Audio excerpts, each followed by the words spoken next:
Hello, and welcome to another installment of Dear Celestron. I'm Lance Lucero, Product Manager of Astronomy for Celestron, and I'm here to answer your questions. The question we're often being asked lately is, how do I go about seeing this new comet that's headed our way?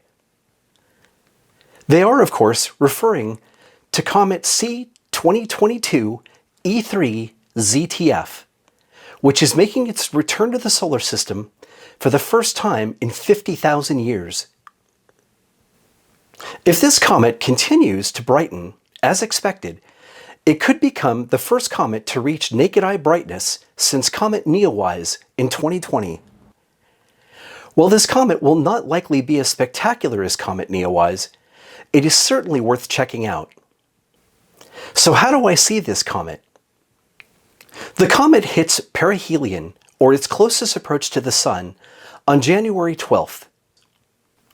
Look for it above the northeastern horizon just after midnight between the constellations of Hercules and Boötes. It's predicted to be a magnitude 7.2, which is still too faint to be seen with the unaided eye, but can easily be seen in binoculars or small wide-field telescopes. This comet favors the northern hemisphere viewer, becoming circumpolar by around the third week of January, meaning that it will not set below the horizon and will be visible all night long. On January 29th, the comet will be very easy to find, as it will appear about 10 degrees southeast of Polaris, the North Star.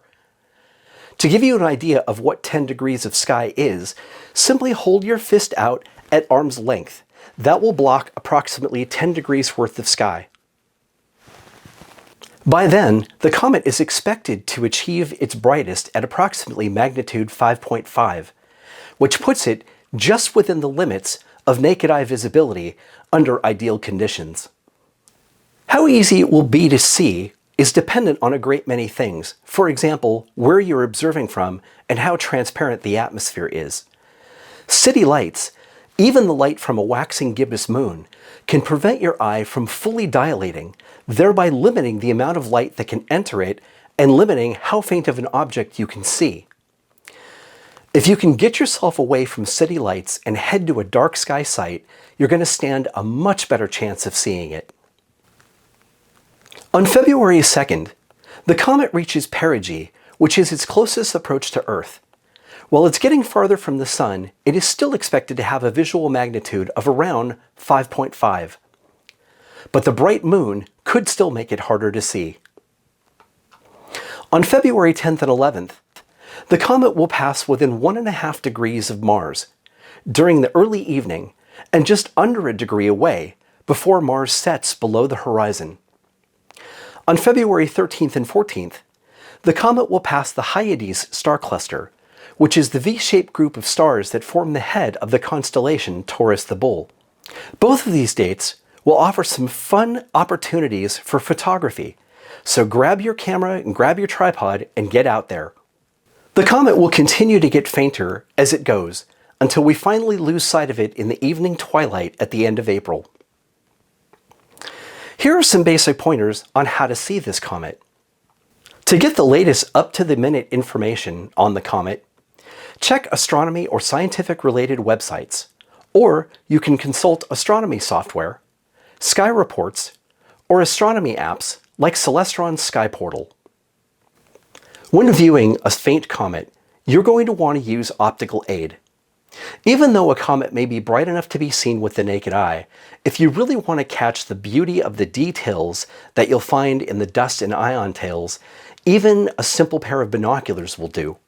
Something that you would use for sports or bird watching, we would recommend something along the lines of a 7x50.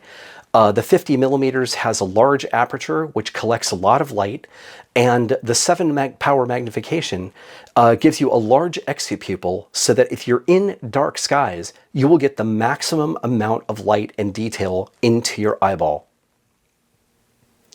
Longer focal length telescopes will also be fine, but those will only give you close-up views of the coma, or the head of the comet.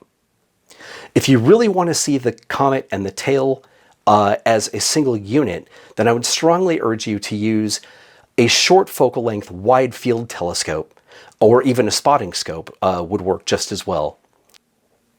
If you have an opportunity to get out and see this comet, it's worth your time. It's amazing to think that the last time that this object visited the inner solar system, modern humans were still a nomadic people barely settling in southern Europe. Stop and think to yourself what life is going to be like when this thing returns again in another 50,000 years. Comets are notoriously unpredictable, with some never getting anywhere near their predicted brightness. I'm looking at you, Comet Ison. While others, like Comet McNaught in 2006, suddenly flared up beyond expectations and put on a spectacular show. It's definitely worth taking the time to hunt it down and to keep your eye on it. To paraphrase one of the great thinkers of the 20th century, comets are like a box of chocolates. You never know what you're going to get. Until next time, thanks for watching, and good seeing.